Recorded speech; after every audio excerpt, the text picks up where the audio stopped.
in my YouTube channel. I am Santosh Mishra, and today I am going to discuss chapter number 6, accounting equation. In accounting equation, in this video we will cover the topic meaning of account, concept of debit and credit with American system, because double entry system is not part of this chapter. This is the part of journal entry chapter, and some other examples of regarding debit and credit of any account. Now, first question is arise, sir, what is the account? If all the transaction relating to a person or any item is recorded at one place, it is called account. A definition is given here. It is a ledger record of all the transactions that have taken place with the particular or things specified. तो ये एक account की definition दी गई थी. किसी भी account का account है टी शेप, इसके लेफ्ट साइड में डेबिट होता है और राइट साइड में क्रेडिट होता है. डेबिट का शॉर्ट फॉर्म डीआर होता है, तो इसलिए हम लोग इस पे डीआर वर्ड यूज करते हैं. और क्रेडिट सीआर है, क्रेडिट उसका शॉर्ट फॉर्म सीआर होता है, और हम लोग इसके राइट साइड में क्रेडिट आइटम इसको लिखते हैं. इसका टी शेप होता है, अकाउंट है टी शेप. अब अकाउंट कोई भी पर्सन, कोई भी पर्टिकुलर आइटम का जब हम एक अकाउंट बनाते हैं तो अकाउंट की short form capital A oblique small C हम लोग डिनोट करते हैं. अब बात आती है कि कैसे ये डेबिट क्या होता है, क्रेडिट क्या होता है. तो debit word comes from the Latin word debitum, and इसका मीनिंग क्या है. जैसे debitum means owed to proprietor, owed to proprietor. Proprietor को जो कुछ भी मिलना है वो डेबिट है. And owed by proprietor, credit का मतलब है प्रोप्राइटर के द्वारा जो कुछ भी, मतलब प्रोप्राइटर को जो कुछ देना है वो क्रेडिट है. तो डेबिट वर्ड जो डेबिटम है, तो सारे डीबी क्यों नहीं यूज करते हैं, डीआर क्यों यूज कर रहे हैं, क्वेश्चन अराइज होता है. अब इसके हिस्ट्री में जाते हैं तो इसके लिए डिबेयर वर्ड का यूज होता था, डिबेयर वर्ड का यूज होता था, और उसका शॉर्ट फॉर्म से हमने डीआर लिया है. और क्रेडिट आप लोग जानते हैं क्रेडर वर्ड से. तो मीनिंग का बहुत ज्यादा मतलब नहीं है. अब हम आगे आते हैं नेक्स्ट स्टेप में. The concept of debit and credit, we always follow two methods, American system and double entry system. Double entry system general वाले चैप्टर में पढ़ेंगे, इसमें हमको नहीं पढ़ना है. अमेरिकन सिस्टम, ये American system it is based on the double entry system. Double entry system पर ही बेस्ड है. जैसे अमेरिकन बहुत चालाक थे, वो देख रहे थे कि वो रूल, जो सर्टेन रूल बने हैं अकाउंट्स को 3 टाइप्स में डिवाइड किया, 2 टाइप्स में डिवाइड किया गया, एक पर्सनल और एक इम्पर्सनल. फिर पर्सनल में भी पार्ट्स आते हैं, वो natural person account, artificial person account and representative personal account. Impersonal में, इम्पर्सनल अकाउंट्स में भी रियल और नॉमिनल आते हैं.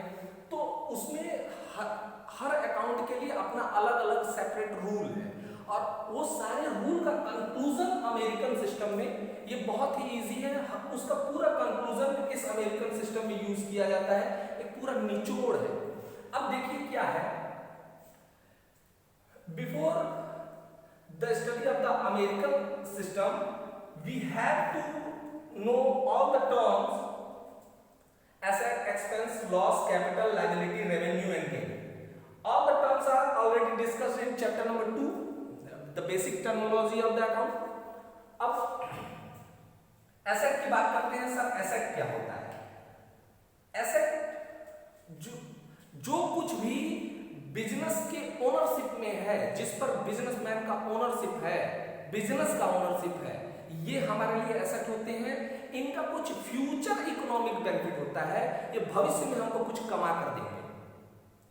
जहां से भी यदि हमको पैसा मिलने वाला है तो या कुछ भी हमको मिलने वाला है वो हमारे लिए एसेट है। जो भी हमको रिसिप्ट्स होने वाले हैं बाहर से ये फ्यूचर में, वो सब कुछ हमारा क्या आ जाता है, एसेट में आता है। अब एसेट्स टू टाइप्स के होते हैं, एक है फिक्स्ड एसेट और करंट एसेट्स।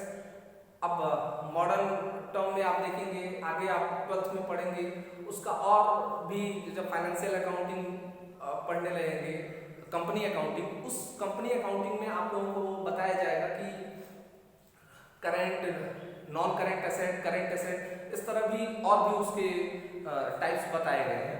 तो अभी फिक्स्ड एसेट, फिक्स्ड एसेट्स वो एसेट होते हैं which is held in the use of the business, not it is not for the sale, resale purpose के लिए ये नहीं होता है ऐसे। तो वो फिक्स्ड एसेट है, जैसे land and building, plant and machinery, fixtures, furniture, ये सारी चीजें आपके आते हैं। अब फिक्स्ड एसेट में भी टेंजिबल, इंटेंजिबल ऐसे करके पार्ट्स होते हैं कि जिनको हम देख छू सकते हैं वो हमारे टेंजिबल हैं, और इंटेंजिबल जिसको हम देख छू नहीं सकते हैं वो हमारे इंटेंजिबल है। इंटेंजिबल में गुडविल, पेटेंट, कॉपीराइट, ये सारी चीजें आती हैं। तो एसेट का डिफिनेशन आप लोगों को पता चल गया, एसेट क्या होती है ये आपको पता चल गया, इनका फ्यूचर इकोनॉमिक बेनिफिट होता है, इससे हमको कुछ मिलने वाला है।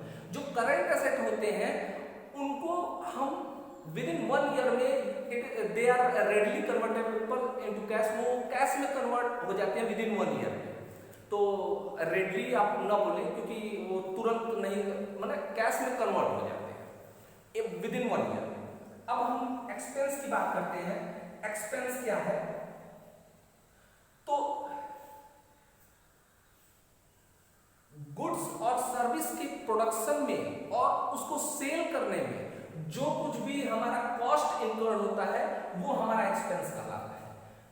तो एक्सपेंस में सैलरी, वेजेस, कमीशन, पेड, ये सारी चीजें आ जाती है। ट्रैवलिंग एक्सपेंसेस, ऑडिट फीस, ये सब कुछ हमारा एक्सपेंस में आ जाता है। अब एक्सपेंस के बाद हम लोग रेवेन्यू की बात करते हैं कि सर रेवेन्यू क्या होता है।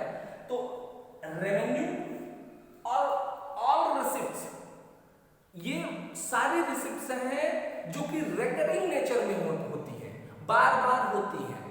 तो इसमें सेल भी आ जाता है, इंटरेस्ट रिसीव्ड, कमीशन रिसीव्ड, ये सारी चीजें आ जाती हैं। यदि हमारे यहाँ ये बार बार होती है तो ये रेवेन्यू होता है। प्रॉफिट क्या होता है? Profit excess of revenue over expenditure is called profit. तो यदि रेवेन्यू ज्यादा और एक्सपेंस कम है तो प्रॉफिट होता है। प्रॉफिट एक पूरे पीरियड का होता है। यदि हम किसी एक पर्टिकुलर आइटम पर बात करते हैं तो वो आपका गेन हो जाता है, गेन कहलाता है।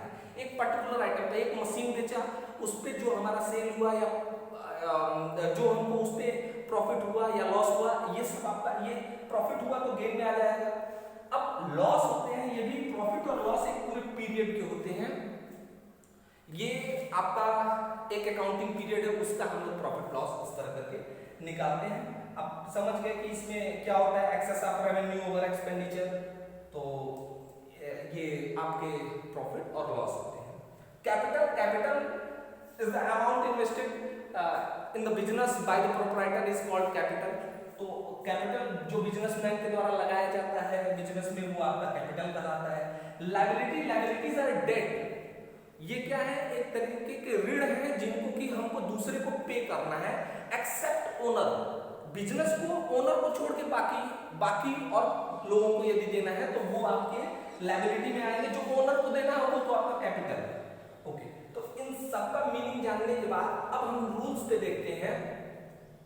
If asset, expense and loss is increasing, it is debited, and if they are decreasing, it is credited.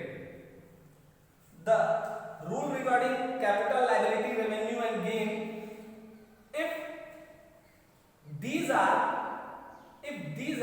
increasing, it should be credited, and if these are decreasing, it should be debited. ये simple सा rule है, हमको एकदम ध्यान में रखना है। यदि कोई भी एसेट इंक्रीज करती है, जैसे हम एक फर्नीचर का अकाउंट बना रहे हैं, हमने फर्नीचर परचेस किया, तो फर्नीचर आपका, यदि हम फर्नीचर का अकाउंट बनाएंगे तो फर्नीचर अकाउंट इस तरह हमने बनाया, तो इसके ये डेबिट साइड में आएगा, क्योंकि फर्नीचर इंक्रीज कर रहा है तो ये हमारे डेबिट साइड में आएगा। यदि हम फर्नीचर को सेल कर रहे हैं, यदि परचेस किए तो इसमें आ गया, यदि हम सेल कर रहे हैं तो परचेज यहां पर नहीं यूज करते हैं, यहां पे टू कैश यूज करेंगे।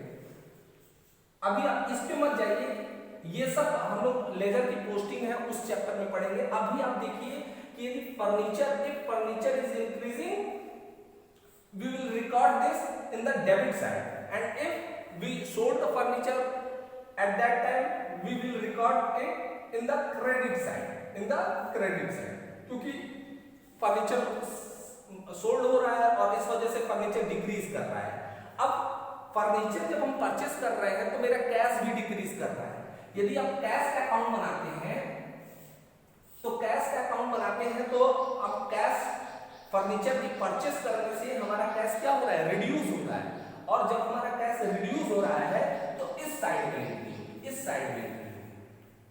हमको इस चैप्टर में बस इतने सीखना है कि कोई भी अकाउंट को पहले आइडेंटिफाई करना है, ये क्या है, एसेट है, एक्सपेंस है, लॉस है, कैपिटल है, लायबिलिटी है, रेवेन्यू है, गेन है, क्या है, और उसके बेस पे हमको ये सीखना है कि इस अकाउंट को बनाते समय हम क्या करेंगे, इसके किस साइड में एंट्री करेंगे, डेबिट में करेंगे या क्रेडिट में करेंगे, ये हमको देखना है। और आप लोगों को बता दें, यदि आप लोगों को ये चीजें क्लियर हो जाती हैं तो आप लोगों को कभी न जनरल में दिक्कत होगी न लेजर के पोस्टिंग में दिक्कत होगी। ये बेस है, इसलिए हम बहुत ही सिंपल लैंग्वेज में आप लोगों को ये सारी चीजें बता रहे हैं। अब आते हैं इसमें देख रहे हैं, तो यदि आपका कैश इंक्रीज कर रहा है तो आप इस साइड में लिखेंगे, जैसे सेल कर रहे हैं तो कैश आता है, ये डेबिट में आ जाएगा ये, और उसके बाद यदि परचेस कर रहे हैं तो कैश डिक्रीज हो रहा है, वो क्रेडिट में आ जाएगा। उसी तरीके से कैपिटल अकाउंट की बात कर रहे हैं कि business, Ram started business with cash 5000, तो अब देखेंगे कैश के किस साइड में एंट्री होगी, कैश के किस साइड में एंट्री होगी, Ram started business with cash, तो उस टाइम पे हमारा कैश हमारे बिजनेस में आ रहा है, कैश इंक्रीज करेगा, इसलिए हम डेबिट में लिखेंगे। और जब हम कैपिटल का अकाउंट बनाएंगे, कैपिटल का अकाउंट बनाएंगे तो उस समय हम क्रेडिट में एंट्री करेंगे, क्योंकि कैपिटल इंक्रीज कर रहा है, कैपिटल भी इंक्रीज कर रहा है और कैश भी इंक्रीज कर रहा है, तो कैपिटल इंक्रीज कर रहा है तो हमारे क्रेडिट में एंट्री होगी। आप लोग ये सब अकाउंटिंग इक्वेशन चैप्टर में अभी कर रहे थे, अकाउंटिंग इक्वेशन बना रहे थे, बिजनेस स्टार्टेड विद कैश, यहाँ पे हमने कैश में कैश के नीचे लिख दे रहे थे, और फिर इधर लायबिलिटी साइड में यहाँ पे कैपिटल के नीचे लिख दे रहे थे। तो ये चीजें हम लोग ऑलरेडी कर रहे थे अकाउंटिंग इक्वेशन में, वही सारी चीजें हैं, देखना है। एक्सपेंस है, यदि सैलरी आपका है, यदि मान लीजिए आप सैलरी का अकाउंट बनाते हैं, सैलरी का अकाउंट बनाते हैं, उस टाइम पे ये एक्सपेंस है, सर इट इज एक्सपेंस, और एक्सपेंस जो है यदि आप सैलरी पे कर रहे हैं तो आपका क्या हो जाएगा, ये डेबिट साइड में आ जाएगा इधर। उसी तरीके से यदि आप किसी इनकम की बात करते हैं या रेवेन्यू की बात करते हैं, सेल की बात करते हैं, तो सेल में आपका क्या है, सेल रेवेन्यू है, तो सेल्स अकाउंट जब आप खोल रहे हैं तो जब कभी भी सेल करेंगे तो आप सेल्स रेवेन्यू है, रेवेन्यू इंक्रीज करेगा, रेवेन्यू इंक्रीज करेगा तो आप इसको क्रेडिट करेंगे। हमने लगभग में एसेट का, एक्सपेंस का, कैपिटल का, लॉस है, बैड डेब्ट्स होता है, बैड डेब्ट्स लॉस है या लॉस बाय फायर है, तो जब कभी भी हम उसकी एंट्री करेंगे, लॉस की एंट्री करेंगे, तो कोई भी बैड डेब्ट तो उसके हम डेबिट में एंट्री करेंगे, क्योंकि लॉस जब इंक्रीज करेगा तो हम डेबिट में एंट्री करेंगे। रेवेन्यू, गेन, लायबिलिटी में भी मैंने आप लोगों को बता दिया कि जैसे क्रेडिटर है, क्रेडिटर, अब क्रेडिटर का आप अकाउंट बना रहे हैं, जैसे राम ने सीता को गुड्स जो है, राम ने सीता से गुड्स परचेस किया, तो सीता क्रेडिटर हो गई राम के लिए, सीता। अब सीता's अकाउंट, जब कभी भी किसी भी पर्सनल अकाउंट का नाम वो करते हैं तो उसके आगे अपॉस्ट्रोफी एस लगा के तभी अकाउंट लगाते हैं, नहीं तो हम उसके आगे अकाउंट वर्ड का यूज नहीं करते, सीता लिखेंगे, तो सीता's अकाउंट अच्छा माना जाता है, सुनने में भी अच्छा लग रहा है। तो सीता का अकाउंट, अब ये क्रेडिटर है।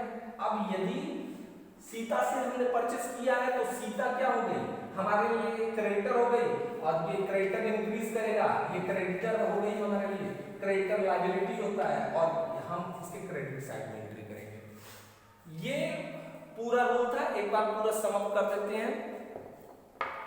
एसेट, एक्सपेंस और लॉस जब कभी भी इंक्रीज होंगे तो उस अकाउंट के डेबिट साइड में एंट्री होगी, और जब कभी भी ये डिक्रीज होंगे तो उन अकाउंट के क्रेडिट साइड में एंट्री होगी। यदि कैपिटल, लायबिलिटी, रेवेन्यू, गेन, यदि जब कभी भी ये इंक्रीज कर रहे होंगे, बढ़ रहा होगा, तो हम इनके क्रेडिट साइड में एंट्री करेंगे, और जब ये कभी भी घट रहे होंगे तो हम इसके डेबिट साइड में एंट्री करेंगे।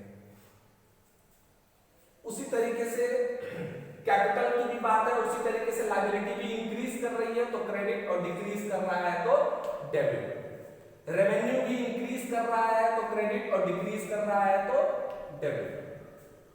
लॉस इंक्रीज कर रहा है तो डेबिट, डिक्रीज कर रहा है तो क्रेडिट। सिंपल चीजें थी, आपने इसको देखा और समझा। Thank you. अब नेक्स्ट वीडियो में हम आपको इसके प्रैक्टिकल क्वेश्चन आप लोगों को दिखाएंगे जो आपकी बुक में दिया हुआ है, तो उसको हम लोग सॉल्व करेंगे। Thank you student.